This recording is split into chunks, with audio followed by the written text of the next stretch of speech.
hutan. Ayam hutan yang sudah jinak. Mana dia?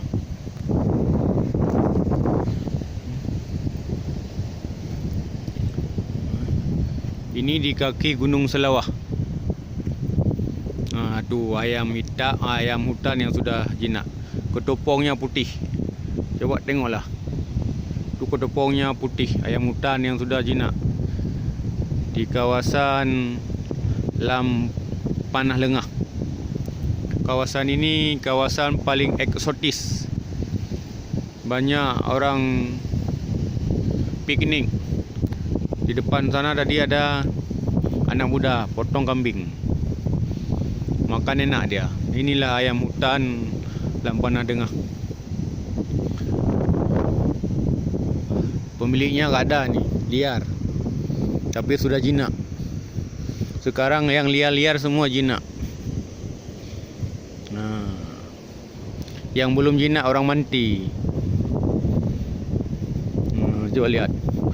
Topongnya putih. Putih tu kan, putih. Topongnya tu putih. Ayam hutan. Tanda ayam hutan tu. Dah sekali lagi ini kawasan yang sangat eksotis. Banyak orang piknik. Di ujung hutan sana, di kepala gunung tu, ada anak muda lagi potong kambing.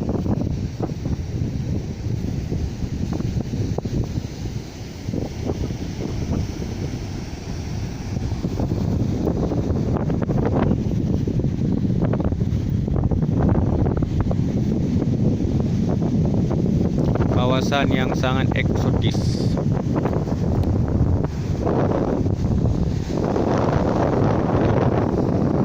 Nelayan yang sedang mencari ikan. Kebutuhan sehari-hari. Kawasan ini sepi dari pengunjung. Kawasan seberang sana yang banyak berbatu di air laut. Itu paling banyak orang di sudut sana lagi sedang piknik. Makan enak dia. Ada yang menghidupkan musik.